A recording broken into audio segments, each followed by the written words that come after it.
let's get into the topic of today, which is learning more about human behavior and the mind and the body and all that good stuff. We will start off by talking about sales EQ. EQ stands for what? EQ stands for emotional quotient, right? Kind of like IQ, intelligence quotient, EQ, emotional quotient, right? And while it's important to have a good, reasonable IQ, right, your success in life is going to be far more determined by your EQ than your IQ, although both are important. Okay. And from a sales perspective, so Shubham says being emotionally mindful about the set of words we choose while trying to make sales. Yes, that's a big part of it. And here is how I would define sales EQ. Okay. Sales EQ means controlling your emotions and artfully directing the emotions of others and being aware of their emotions and responding appropriately to gain their willing cooperation to move forward with you in the sales process. Okay, so there's a lot there. I was going to say it again. Sales EQ is being able to control your emotions well and artfully direct the emotions of others, and also being fully aware of what those emotions are in others as well as ourselves, and responding appropriately to gain their willing cooperation to move forward with you in the sales process. That is what sales EQ is all about. Okay.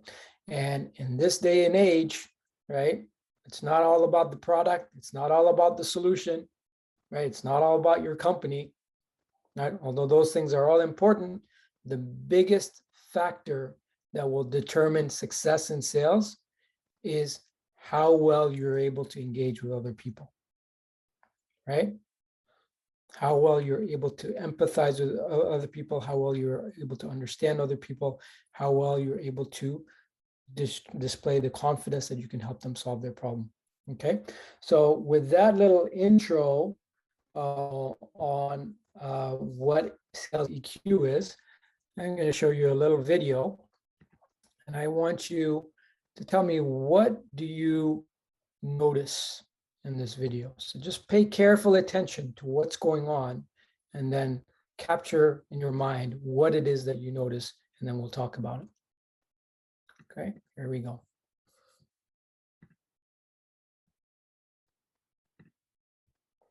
First of all, can everyone see my screen? If you can, give me a thumbs up. There's a video on the screen. Okay. Okay, great. And if anyone's having trouble finding the thumbs up, it's in the reactions on the bottom bar in Zoom. Just click on reactions and you should have the thumbs up there. Okay. And there's also the option to raise your hand if you have questions. Okay. All right, here we go. It's just, there's all this pressure, and sometimes it feels like it's right up on me, and I can just feel it, like literally feel it in my head, and it's relentless. And I don't know if it's going to stop. I mean, that's the thing that scares me the most, is that I don't know if it's ever going to stop. Yeah. Well, you do have a nail in your head. It is not about the nail. Are you sure? Because, I mean, I'll bet if we got that out of there. Stop trying to fix it. No, I'm not trying to fix it. I'm just pointing out that maybe the nail is causing. You always do this. You always try to fix things when what I really need is for you to just listen. See, I don't think that is what you need. I think what you need is to get the nail See, you're not even listening now. Okay, fine. I will listen. Fine. It's just, sometimes it's like, there's this achy, I don't know what it is. And I'm not sleeping very well at all. And all my sweaters are snagged. I mean, all of them. That sounds really hard. It is. Thank you. Ow! Oh, come on. If you would just don't try to say. All right, so what did we see there? What was happening there? What was she talking about? Yes, so Andrea says how she feels, right? A feeling of pain, right? She was talking about her feelings, right? Something that was bothering her. She was talking about that thing that was bothering her. Okay. And then what did the guy do? What was the first thing he did? Yeah, so he just said she had the problem right in front of her, but didn't listen. She wanted to be listened. Yes. So yes, Adit, you got it. Adit says he pointed out the obvious, right? So as soon as he saw what the issue was hearing what she was saying, he wanted to jump in and talk about what? Talk about how to fix the problem,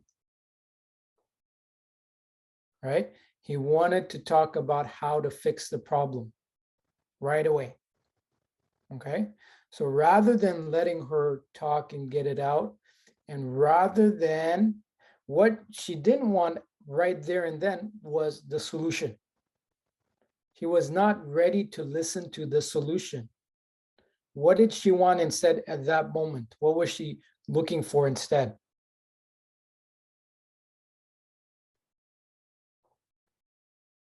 Empathy, to be heard.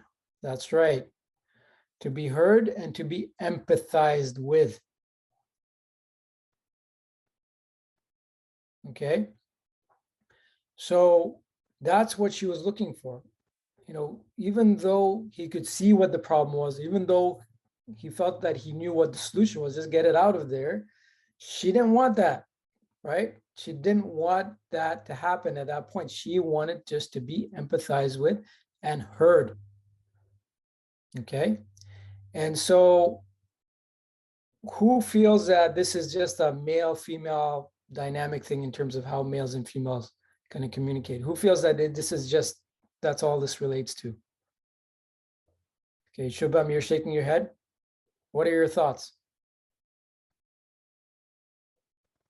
So I kind of felt that she was upset about certain issues, but that wasn't to do with male-female dynamics. Yeah, well, the point here is that oftentimes, you know, when I'm talking about male-female dynamics, right, it's just that we tend to look at the world differently. Like and I'm making a very broad generalization. Okay, and the very broad generalization is this: is that women tend to be more in tune with their feelings. They tend to be more. They actually tend. I think women actually have a very strong empathy advantage because of how their brain works. Right? They tend to be more natural in general. Right? This, you can't say every woman is like this, but just in general, they tend to be more empathetic and more willing to talk about their feelings. Okay. Men, on the other hand, generally do not tend to like to talk about their feelings. They're generally more straightforward, more to the point in many ways, as you saw, which is he wanted to just go in and solve the problem. Well, let's fix the problem. It's the nail in the head. Let's fix it. Let's get it out of there. Okay.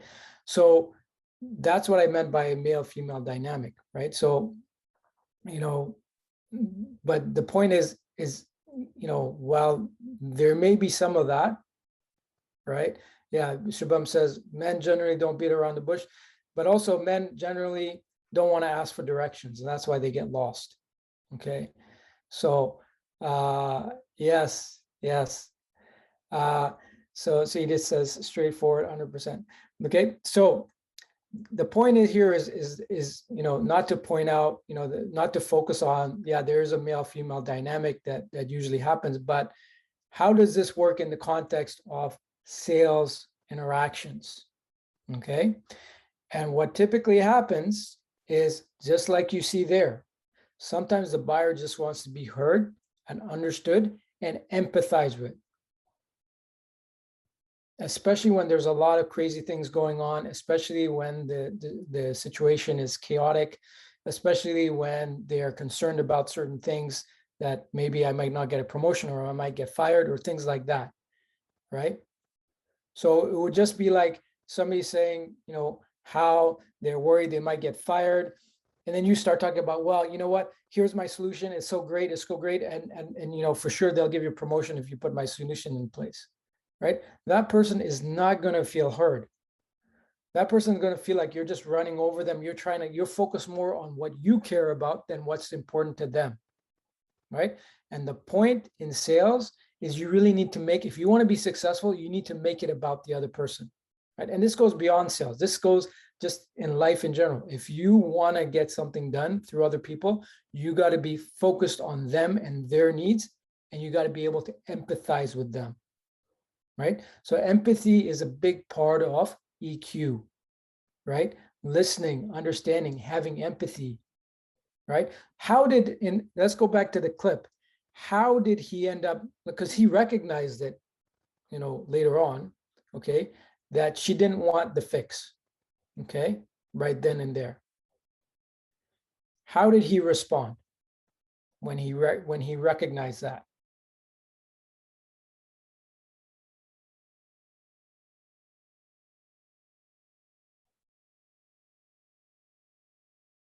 Listen to her. Yes. What did he say? What did he say? By shutting up? Yeah. But he actually said something that actually helped the situation. So, yeah, I got it. Andrea got it. He said, it's hard. That's what he said, it's hard. So he's going through her feelings and saying, she's basically saying all these things that are bothering her and affecting her and making her feel a certain way, right? And he empathized with those feelings and be like, it's hard. Yeah. It's not exactly mirroring per se, but it is giving words to somebody's feelings.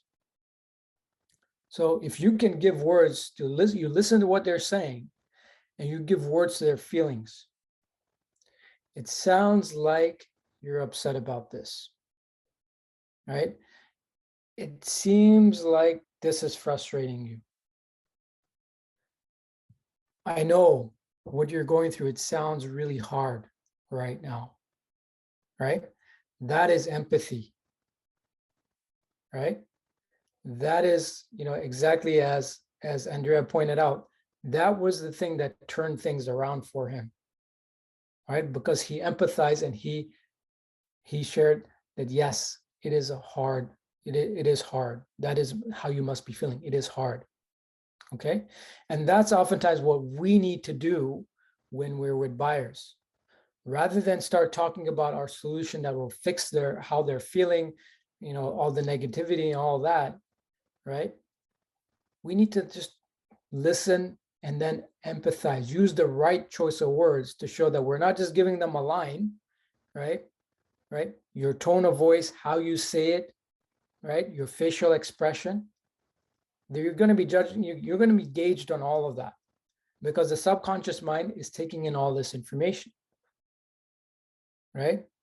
So if somebody's saying something that's really negative and you're smiling, right? There's going to be a lack of congruence there, right? A lack of connection. Okay, they're going to feel like you don't get it or you don't care, right? What do you think your chances are of actually going forward and winning a sale through them are? Pretty much zero.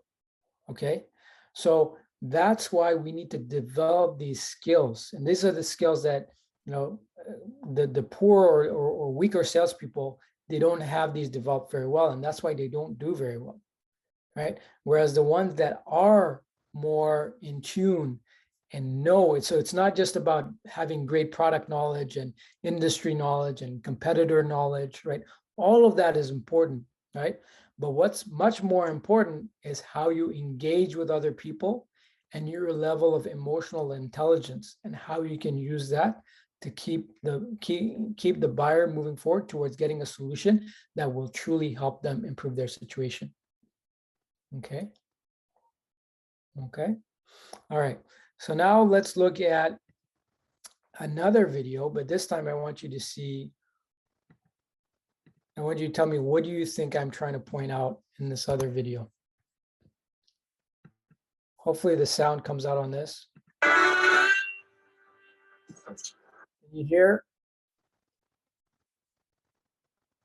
Can you see and hear clearly? Andrea has got a thumbs up. What about others of you? No, Shubham? So I can see, but I can't hear. Okay, yeah, well, I paused it, so there wouldn't be anything to hear just yet, but the first little bit you could hear the sound, right? Yeah, okay. Okay, let's try it.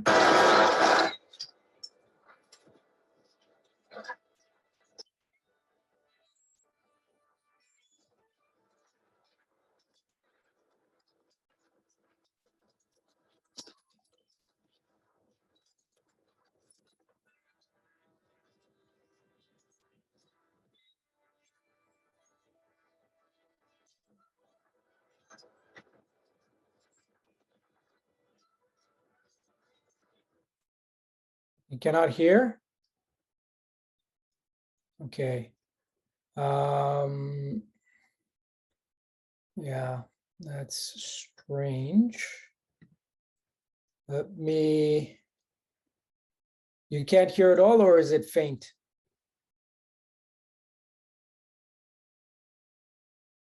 So let me actually put in let's see if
okay, so we'll stop it there.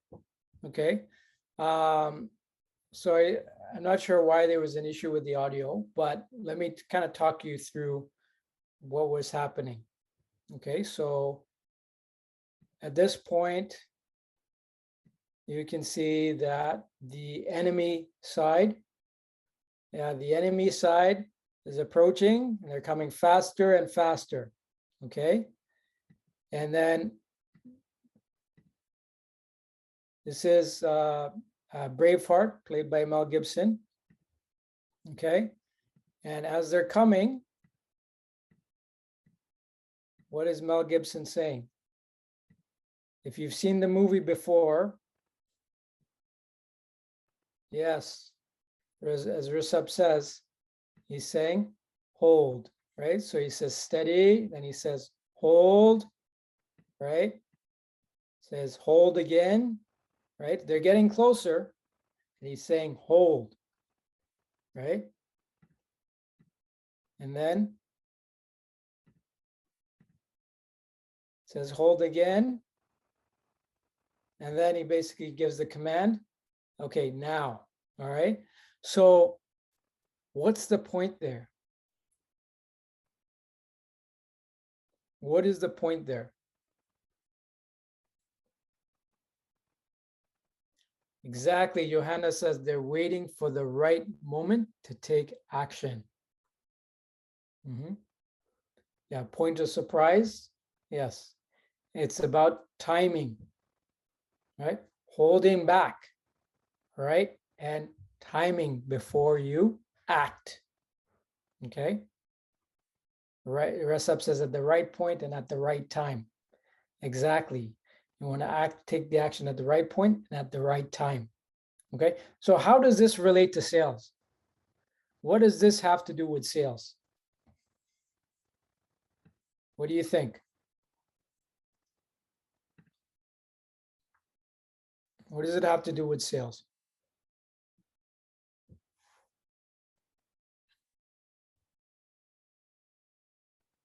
Recep, your thoughts.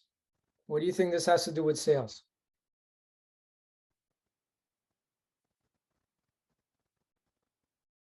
Okay. We need to take actions. Yeah. You're mixing up a few things, Recep. Okay. What does this have to do with sales? Anybody else? Act in the accurate moment is important for a successful process. That's right. So the point is, coming back to emotional intelligence and emotional behavior, right, is that oftentimes when we're interacting with somebody, right, they might say something and then we want to respond, right? They might say, for instance, when we're having a discovery meeting with the buyer and we're asking questions, they might say something and then we want to say, oh, we have a perfect solution for that. We can fix that right away, right? Your tendency is to want to jump in prematurely and start selling, right? That's the problem that a lot of salespeople have. They want to sell as much as what they want to sell. As soon as the buyer says something that there's a gap that needs to be filled, the salesperson jumps in and says, we can fill that gap. We got the perfect solution. Oh, you're going to love it. It's going to be amazing, blah, blah, blah. Okay. What's the problem with that? Why is that not the best way to handle the interaction? Why is that not the best way to handle the situation?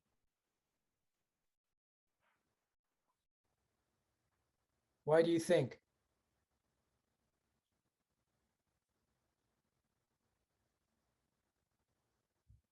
Adit, why do you think that's not the best way to handle the situation?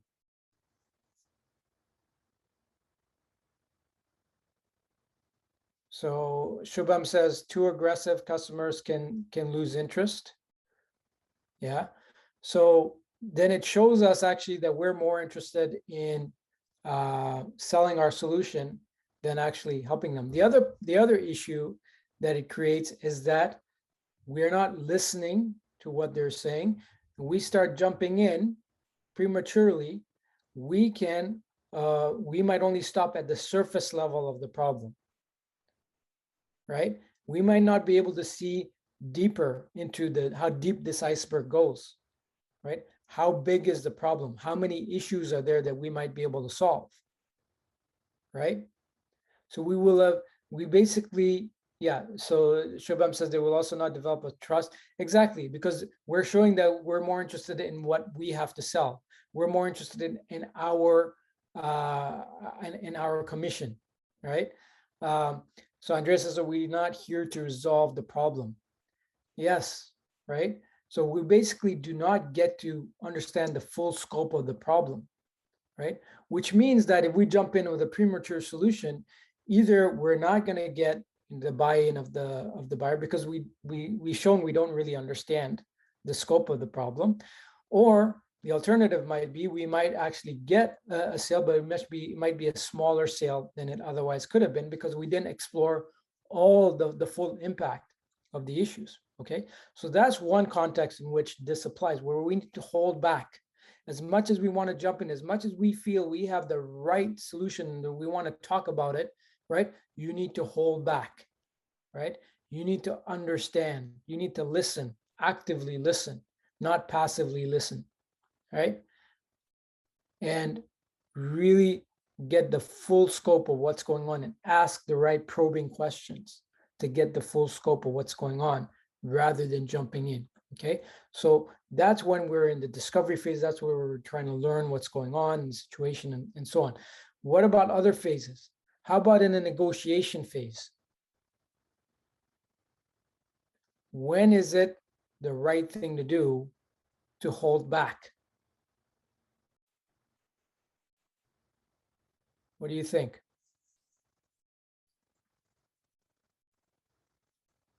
Because oftentimes in a negotiation, particularly buyers who are professional negotiators, they want to get us off balance, right? So they might end up making certain types of comments that are very negative towards us or company or product or solution, right? And our natural tendency is going to be to want to defend it, right? So without fully hearing out what they have to say, right, we're naturally want to jump in. It's kind of like you feel like somebody's insulted you, right? What do you do when you feel like somebody's insulted you, right? The natural reaction or the usual reaction is to want to insult them back, right? Rather than holding back, people will insult back. And so what's going to happen? The situation is going to escalate, which means it's going to get worse, because the more you insult back, the more they'll insult you. They'll come with bigger and bigger insults, right? Up until a point where now it goes from being verbally aggressive to being physically aggressive, right? And that's how fights get started, okay? Is the continued escalation, right? And that's because of this thing called an amygdala hijack.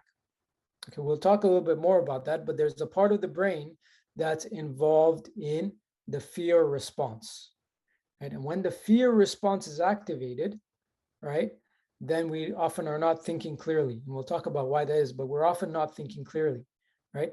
And that's where things can go off the rails, right? You say things that you would actually regret later on and do things that you would actually regret later on. And that's because you you basically have had that situation called the amygdala hijack that just happened, okay?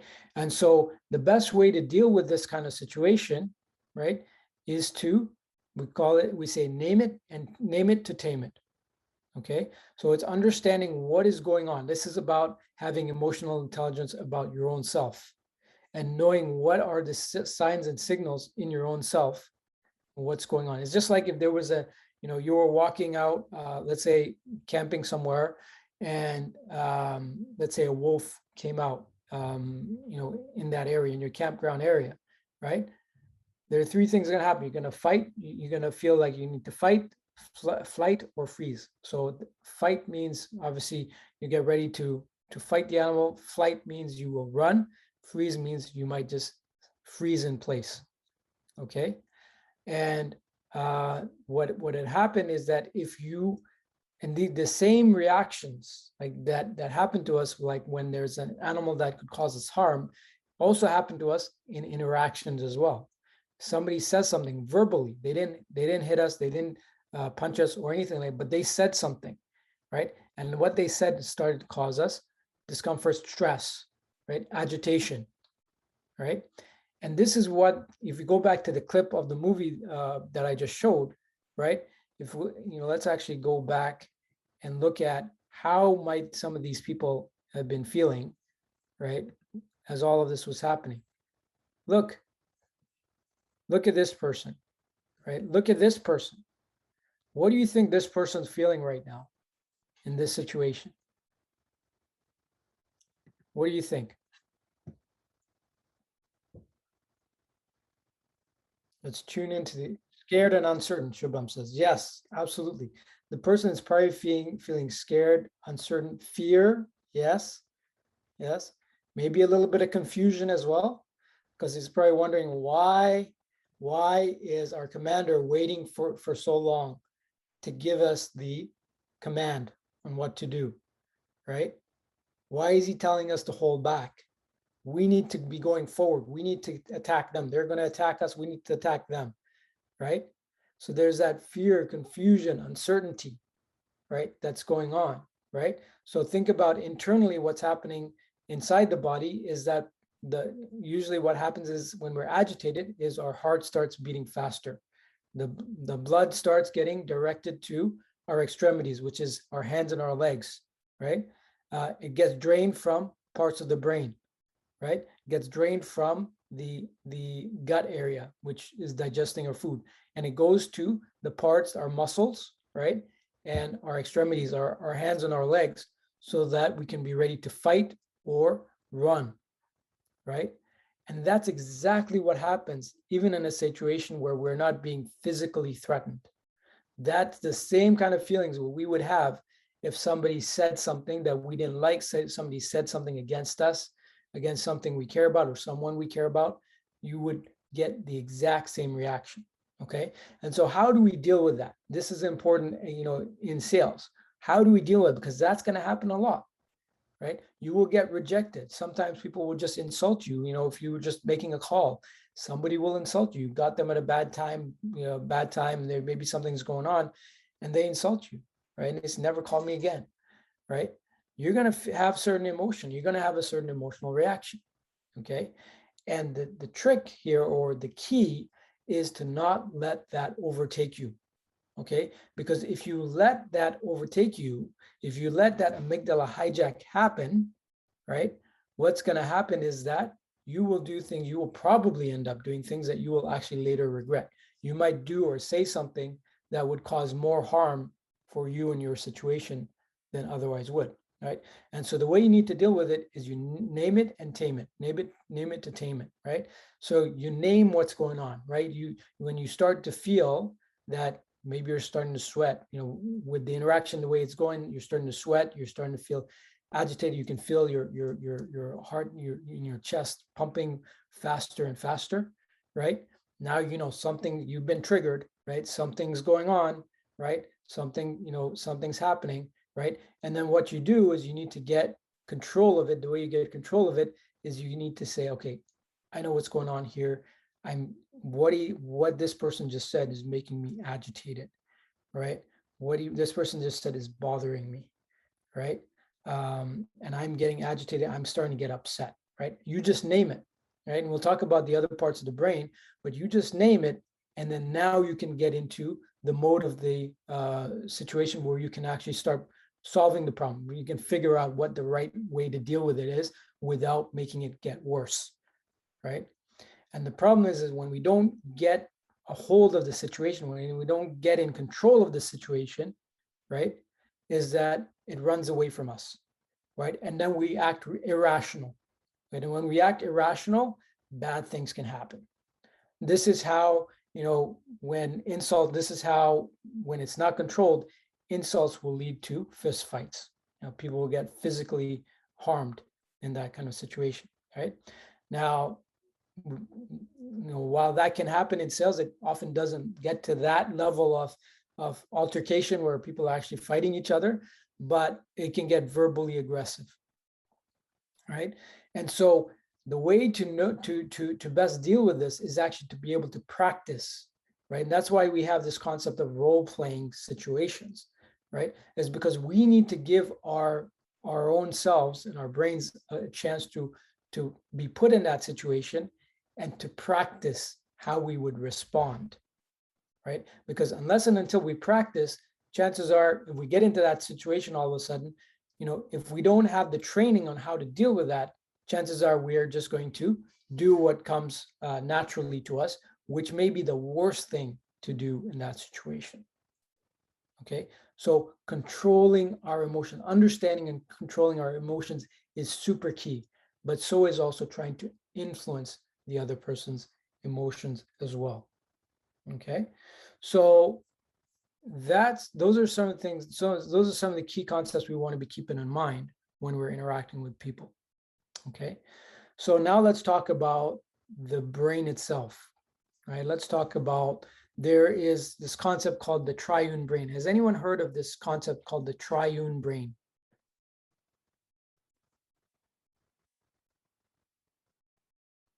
Let me know in the chat whether you have or you haven't. Okay, Shubha, I'm not sure. Others of you, no.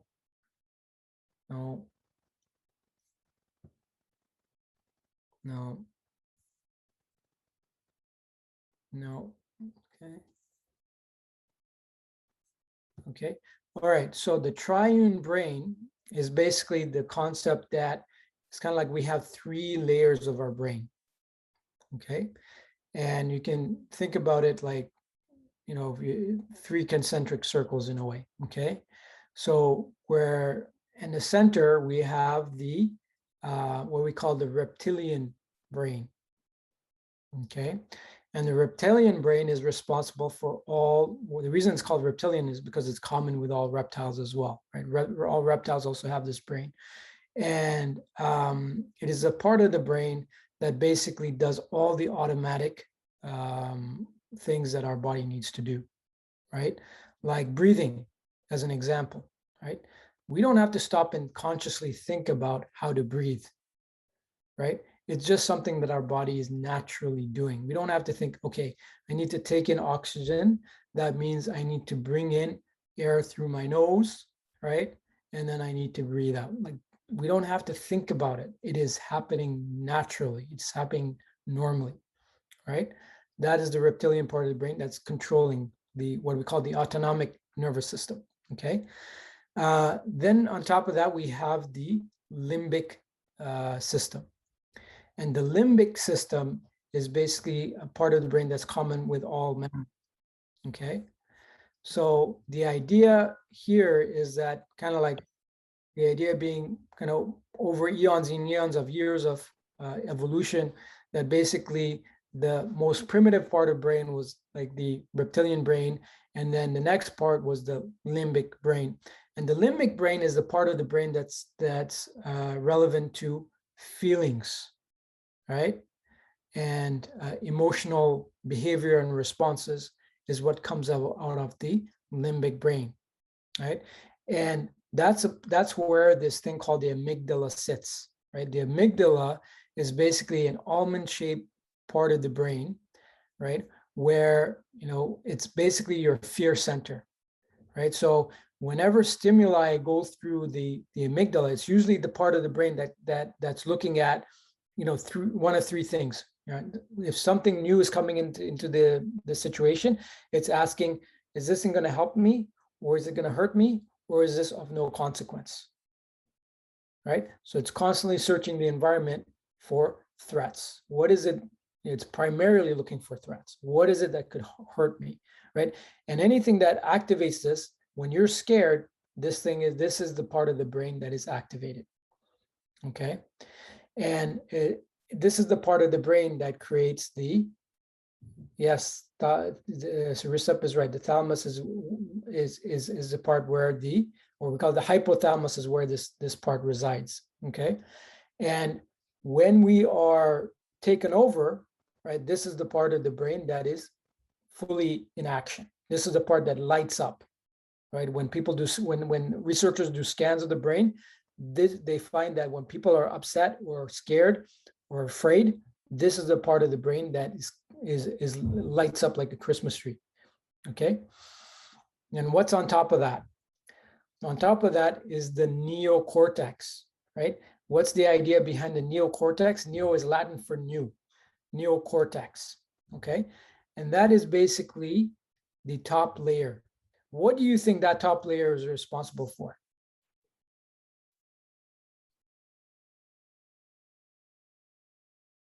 It is the part of the brain that actually makes us the most human. Adit says, higher human thinking. And what does that involve? So Adit says self-awareness. Andreas says emotions. Yes, it does process emotions, but then emotions come from the limbic brain, right? The limbic brain is the feeling part of the brain. Okay. Adit says self-regulation. Yes, that's a part of it too. Okay. The neocortex is responsible for logic, rational thinking. That's right, Rishabh. Thinking, right? Perception or conscious perception. Because a lot of things that are happening in our brain are things we're not even conscious of, right? We're only conscious of the things that get to our neocortex. Okay. And the neocortex is responsible for judgment, decision-making, planning, right? All the things that make us great at being human beings and being able to do complex, sophisticated things are things where our neocortex is involved. Okay, so it's our higher level of thinking, as it says, is what comes from our neocortex. Okay, and so basically, how does the brain process information? Well, the way it processes information, we have our eyes, we have our ears, right? We have a sense of taste, skin, so on. Throughout our living awareness, but well, not even our awareness, but just in living, we are basically bombarded with a whole bunch of stimuli, right? There's millions and millions of bits of information that are getting to our brain. But are we processing all those millions of bits of information? Are we aware of all those millions of bits of information? No, we're not. Okay, it's only a very tiny proportion of that information that actually makes it into our conscious awareness. Okay, and that's why we're oftentimes our subconscious mind actually makes decisions before our conscious mind, and it's only our conscious mind that comes a little bit later. It's actually milliseconds later. The conscious mind comes milliseconds later, right? Once a decision is made, that's when you perceive it. Okay, but the point is that the conscious mind, or the neocortex and the limbic system, they can communicate with each other. Okay, and the point is that the limbic system is responsible for the feelings and reactions and so on, right? So this is where the fight, flight, or freeze reflex comes in. Okay, so if we do not, like, if we're in a situation and we let the limbic part of the brain, kind of the amygdala hijack happen, right, then chances are the situation is going to get worse because we're not thinking. Actually, what happens, as I mentioned before, just like if there was a wild animal, what's going to happen is that parts of your brain are actually going to shut down because they don't need the energy. What needs the energy is your arms and your legs and your muscles, right? And so oxygen and blood flow is going to get redirected to those parts of the body. Okay, and it's been literally proven that when you are in a state of anger, right, that this part of the brain is activated, and that means that you are going to make you're actually dumber. Your actual IQ drops significantly, so you actually get dumber when you are angry. Okay, and so how do we reverse this process? How do we stay in control of the situation? Right?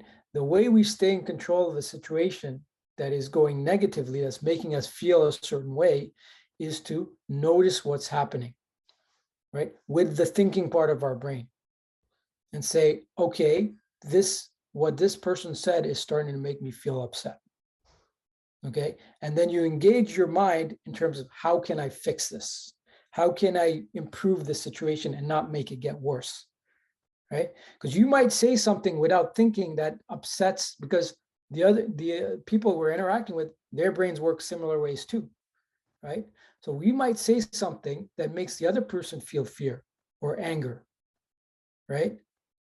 And if we do not know how to regulate, not only ourselves, but try and regulate the other person by the right choice of words, the right choice of tone, right, the right choice of facial expression, we can get them off into amygdala hijack, and then now we can totally lose control of how they react in that situation, and it could be a very negative reaction towards us, right?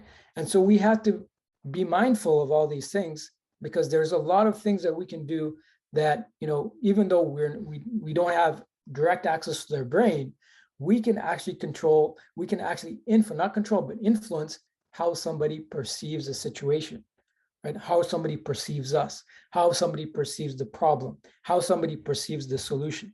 There is so much influence that we have over that, right? But we have to not just look at the logical side, but also the emotional side. That's where EQ comes in, because that's where the rubber meets the road, is in the human to human interaction. Okay. Now, the other part of that is recognizing what is it that people pay attention to, right? And that's where this thing called the other system in the brain called the reticular activating system. Has anyone heard of the RAS, reticular activating system? Nope. Okay. Nope. Others of you? Vikramjit, what about you, Mariam? No, no. Yeah, yeah.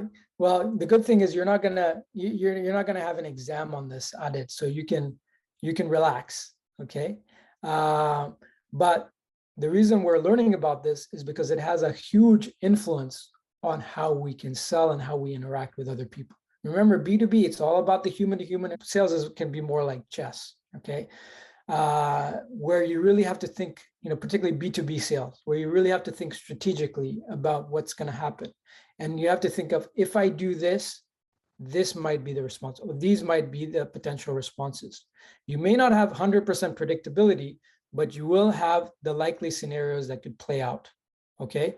And you know that if I say this in this way, this might make the other person feel like this, right? And if they feel like this is how they might respond, or this is what they might do, or this is what they might say.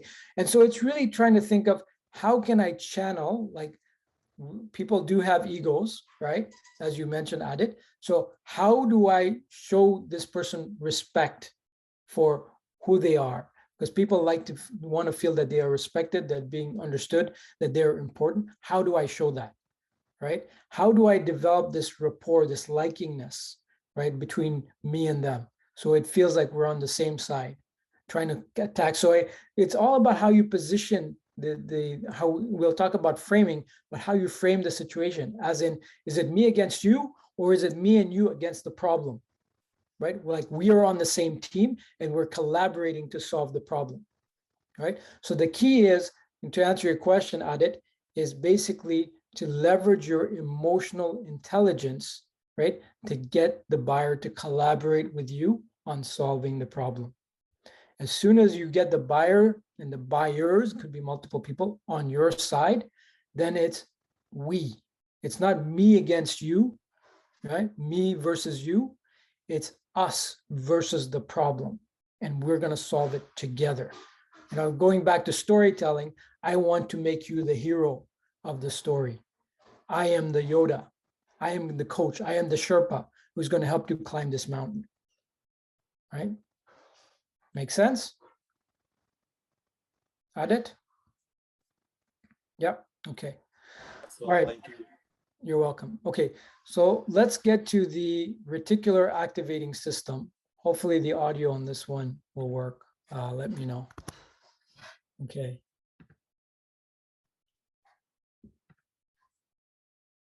Billions of bits of data at any particular time. You hear it? Did you hear it? Yes? Yeah? Okay, Johanna says yes. I think others of you, yes? Okay, all right. Let's keep And somehow, so that our brains do not short circuit, we have to input that information into an organized manner. The reticular activating system helps with this task. 1. It's a powerful filter. Anatomically, the reticular activating system is a bundle of nerves at the brainstem that filters out unnecessary data so we can focus on the important stuff. This system facilitates the functioning of attention and sensation. This net-like bundle of neurons goes through the hindbrain, midbrain, and a small part of the forebrain called the hypothalamus. It is about the size of a little finger. The primary function of this system is to alarm the higher brain centers when some important news arrives and to filter out unnecessary incoming messages. If this system gets destroyed, an enduring and profound coma results, and for all practical purposes, the existence of a living being is reduced to a sleeping vegetable. Anesthetic drugs that produce unconsciousness have been designed to act by depressing this particular system. Number 2.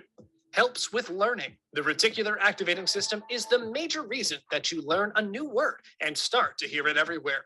This is the reason we can try to ignore a crowd full of talking people, yet it suddenly snaps to our attention when someone says our name, or at least something that sounds familiar. Actually, this system knows what you focus on and creates a filter for it. It then goes through the data and only presents the information which is important to us. Of course, all of this takes place without you noticing anything. It has been programmed in a way to work in our favor without us doing anything. This is pretty awesome. Number 3, belief. Similarly, the The reticular activating system looks for the information that attests to your beliefs. It filters your surrounding world with the help of parameters that you give it, and your beliefs shape those parameters. For instance, if you keep thinking you're bad at giving speeches, you likely will be. If you believe that you can work efficiently, you are most likely to do so. This system filters out what you want to see. In this way, it influences your actions. Number 4. Positive thinking. It has been suggested that you can train your reticular activating system by taking your subconscious thoughts and marrying them into your conscious thoughts. This is called setting your intent. Basically, it means that if you put your focus on your goals, then the reticular activating system will reveal the information, the opportunities, and the people in helping you achieve it. For example, if you direct your mind towards positive thought, you will become more aware of positivity and seek it. If you really want a pet turtle and strongly aim for it, you will come across information to help you with it. If you look at it this way, the law of attraction doesn't sound so magical. Focus on the negative stuff, and you're likely to invite negativity into your life. Focus on the positive stuff and watch how your life gets filled with positivity because your brain is seeking it out. This is not some magic. It is your reticular activating system influencing the world and the way you see it. Number 5. Easily train your brain. Of course, in reality, these goals aren't as easy as they sound. However, it is possible to train your reticular activating system in helping you reach your desired destination. It is all about visualizing your goals and letting your conscious and subconscious thoughts work together to let this happen. You might be wondering if you can hear your name in a crowd of thousands of people. Can you train your reticular activating system to focus on things that matter? The simple answer to this is you certainly can. A good way to start training your reticular system is by keeping a list of your goals wherever you go and reread it often. It is a good way to remind and refocus your brain on what matters and what doesn't. We're only a few weeks into our New Year's resolutions, and most of us have already started to quit on our goals. If you really want to achieve those goals, set your intent and refocus as a reticular activating system might help us out. It is a good way to train your brain into seeking out the best interests. This system is continuously working and filtering out billions of bits of data to help you see and hear what you want to be. This really sounds like a superpower. And that is the end of our list of the facts about the reticular activating system. All right. So what did we learn about the reticular activating system from that? What are some of your takeaways on the reticular activating system? Shubham? Where's Shubham? Or let's have Jovina. Jovina, what are some of your takeaways on the reticular activating system?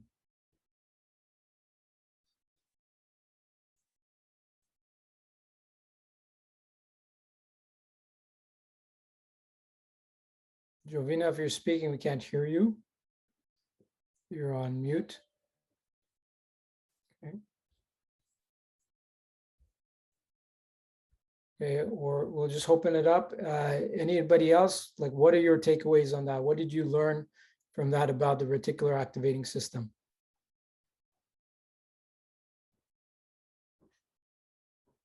Okay, Adit says the brain filter system helping sift out the non-essential from the essential.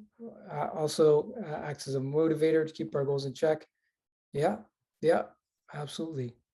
We seek out what we're currently thinking. So yeah, essentially the way it works is this. So for instance, if I tell you, I want you to just, wherever you are, I want you to stop and look around the room and just pick out all the blue things you see in your room, right? And what you'll do is you'll naturally be looking at for just the blue things in your room, right? You will ignore everything else and you will just focus on all the things that are blue, right? And that is exactly what the reticular activating system does, right? It's our area in our brain that chooses what to focus on, but we can tell it what we want it to focus on, right? So how is this relevant? Yeah, so how is this relevant to sales? How is knowing and understanding the reticular activating system relevant to sales? So basically, when you think about it, like think about prospecting, for instance. When we're prospecting, what do we want to be talking about? We want to, like, if we want to get somebody's attention, we need to talk about what are the things that they are already focused on, right? So think about, like, for instance, VP of marketing. If we're going to try and engage a VP of marketing, we're prospecting to a VP of marketing, what are we going to want to say? We're going to want to talk about what are the things that VPs of marketing typically care about, right? Getting good quality, high lead, a good volume of high quality leads, right? Would be one of them. Being able to penetrate and gain market share in particular markets for their products, right? How can we help them do that, right? So we had to go back to what do these people really, really care about? That's what the reticular activating system is gonna focus on, right? If we talk about how, we reach out to a VP of marketing, we say, this is how we can make your organization, very, very efficient. They're not going to really care, right? They don't care so much about operational efficiency as much as what is their role to do, right? That's what they're going to focus on. And so that means for us as sellers, we need to focus on, we need to adapt our messaging based on what it is that they most likely care about. Same thing with the meetings, right? When we're having meetings with people, we need to talk about the topic areas and the problem areas they most care about, right? And we need to give them the opportunity to talk about the things that are important to them, right? Now, why do you think we all like, generally like to talk about ourselves? Why do you think that we all like to talk about ourselves? Why do you think that's the case? Any ideas?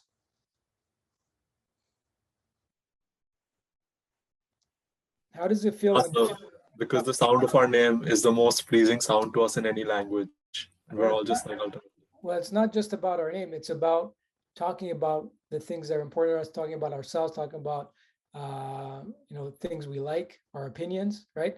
That is all basically what research has shown, is that actually gives us more pleasure than money or food, right? Is the ability to talk about ourselves. Why? Because it activates the reward center of our brain. Yes, right.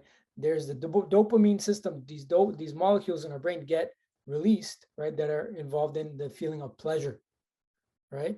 And it is pleasurable. We actually feel good when we are talking about ourselves or giving our opinion. So what does that mean for a sales interaction? You're giving the buyer the opportunity to talk. And here's the problem, is that a lot of salespeople, because it feels so good to talk about us, about our products, about our company, we tend to want to go ad nauseum about it. We'll talk their ear off about how great we are, how amazing our company is, how fantastic our product is, right?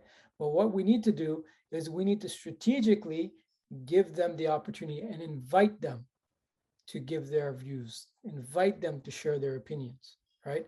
And how would you do this? For instance, in a presentation, the way you can do this, even in a presentation, is that every few slides, you could stop strategically at a key slide and say, what do you think?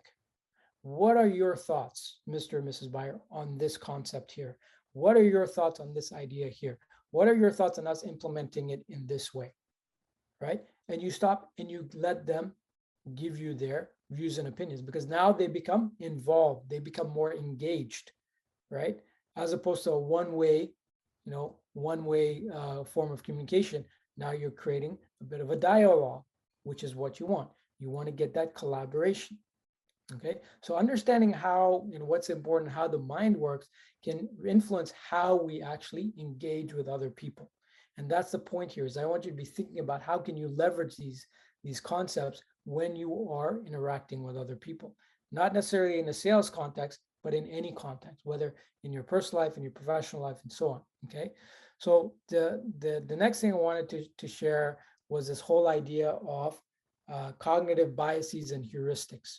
Okay, so we all know what bias is, right? So if you have a bias for one thing or another, that means you have a preference for one thing or another, right?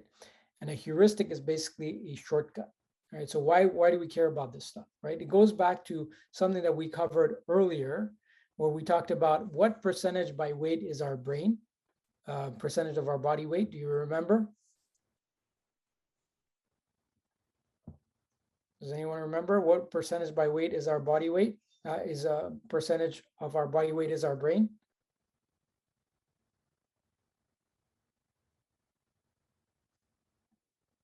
If you don't remember, no, you don't remember. Yeah, you got it. So you do remember. It was around 3%. And how much energy How much energy does it consume?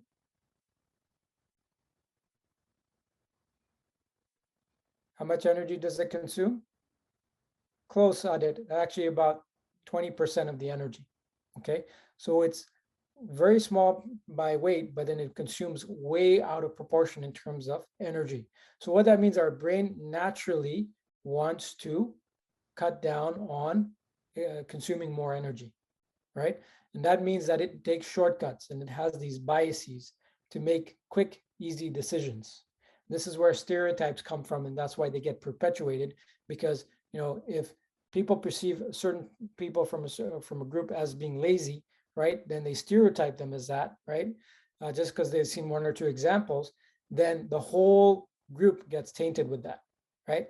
And then the problem is that our brain naturally goes back to patterns that we've seen or things that we've heard before, right? So instead of trying to look for evidence of what this person really is all about, we might rely on the stereotype to inform us about this person, right? And that's how our brains tend to work, okay? So the problem is that, while they work that way, it can be very negative, there are also ways that we can turn things around and create a more positive outcome, okay? And that's where you need to understand this whole concept of cognitive biases and heuristics. So I'm going to share with you a really cool thing called the codex here. Should be able to see it, okay? So, and I'll put this in the chat. But basically, if you go through this, you'll see that there's a whole bunch of biases that we have here, and we'll go through some examples, right? So one of the examples is loss aversion, okay? And all of this comes from the area of called behavioral economics. So these are researchers who've actually done a lot of research in terms of how people behave, and they've actually done experiments on giving people choices and seeing how people choose certain things and what makes them decide to choose one thing over another, okay? And one of the concepts is loss aversion, right? So remember, we've talked about before how pain is so much more powerful than gain. Same idea with loss, right? We don't want to lose something because it's painful. It's painful for us to lose something. So if you were to lose $100, it would be more painful for you than how good you would feel if somebody were to gift you $100. So our natural tendency is to avoid loss, right? So what does that mean for us from a sales perspective, right? What it means for us is that we need to think about how we reframe things, how we frame things. And that framing is another concept, right? And framing means, like, if you think like a window frame, right? If you have a window frame, you see the things that are, as you look out through the window, you see things a certain way, right? And that's the same idea with framing from a cognitive perspective, is that how we want somebody to perceive something depends on, we can influence it based on how the information we share about it, right? So for instance, how does this work? So let's say, people were given the option of, hey, you can do, there's this really bad disease that's going on. And if you take this pill, right, the problem is that it's not that effective, but 600 people would die, right, even with this pill, right? And then they give them another scenario and say that, okay, so with this really bad disease, if people take this pill, out of 900 people, 300 people will actually live, right? Now, the same information, 600 people die either way, right? But what they found is that when you say that these many people will live, people focus and make a decision on that basis, right? Even though the situations are identical, right? Because of the way it was framed, right? And that relates to loss aversion as well, okay? Then you also have things like the sunk cost fallacy. And sunk cost fallacy means that, hey, I've already invested so much, right? I'm going to just keep investing because maybe I'll get it back, right, later on. So, like, for instance, a company invested, 500,000 in putting in this marketing automation system. It's not working really well, but they've invested so much already. They feel that they can't replace it now because they've already put too much money into it, and they might as well just keep going with it, right? That's a sunk cost fallacy in action, okay? And there's many others as well. The other one of anchoring, we talked about it in the concept of negotiation. When we set the tone, when we set the stage in terms of, here's how much this is worth, here's how much the solution is going to be worth for you, then people will focus on that as the anchor, and they will negotiate with you from there, not from a totally different point, right? And so we can use this to help us to positively influence the outcome of the interactions we have with people, right? And a lot of these concepts that you learn in this course and even in the session here can be used for good or for bad, right? You can actually use this to manipulate people, right? And try and take advantage of them, or you could use this to actually help them get to where they need to go, help them create a better future for themselves, right? And it is the best salespeople who are the ones who have the most positive point of view, which is that they actually want to help people.